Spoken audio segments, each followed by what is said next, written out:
Hello my details people ఎలా ఉన్నారు. So recent టైమ్స్లో Crunchyroll non stop Telugu dub animes తీసుకొస్తుంది అండ్ వాటిలో ఒకటే Zom 100 bucket list of the dead. So ఈ యానిమే గురించి ఒక ముక్కలో చెప్పాలంటే one of the best anime. చూస్తే ఆ 12 ఎపిసోడ్లు ఎంత బెస్ట్ ఎక్స్పీరియన్స్ కలిగిస్తాయి. ఇక దీన్ని తెలుగు డబ్బు విషయానికి వెళ్ళిపోతే లిటరల్లీ ఎక్సలెంట్ అని చెప్తాను. ఎందుకంటే ఎస్పెషల్లీ ఇది న్యూ ఏజ్ యానిమే కాబట్టి దీంట్లో అన్ని న్యాచురల్గా ఉంటాయి అండ్ మన ప్రపంచంలో ఉన్నట్టు ఉంటాయి. కాబట్టి దానికి తగ్గట్టుగా న్యాచురల్ డైలాగ్స్ అయితే రాసుకున్నారు తెలుగులో. ఇన్ఫ్యాక్ట్ మన డైలీ లైఫ్ కాన్గా ఉన్నట్టు అయితే ఉంటుంది అండ్ ఆ రైటింగ్ అయితే నాకు బ్రహ్మాండంగా నచ్చింది.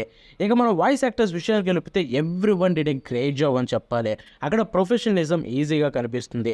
ప్రతి ఒక్కరు వాయిస్ యాక్టర్స్ జస్టిఫై చేశారనమాట క్యారెక్టర్స్కి. And at the same time especially main హీరోకి వాయిస్ ఇచ్చిన పర్సన్కి అయితే హ్యాట్స్ ఆఫ్ చెప్పుకోవచ్చు. ఎందుకంటే ఫస్ట్ ఎపిసోడ్లో ఎంతో డల్ ఉంటాడు, హీరో చచ్చేవాళ్ళలాగా ఉంటాడు. ఆల్ ఆఫ్ ఎ సడన్ ఎంత ఎగ్జైట్మెంట్ వస్తుంది అండ్ దాన్ని తెలుగులో కూడా బ్రహ్మాండంగా చేశారు. జపనీస్లో ఎంత బాగుందో తెలుగులో అంతే బాగుంది. కాబట్టి చూసి ఎంజాయ్ చేసేయండి.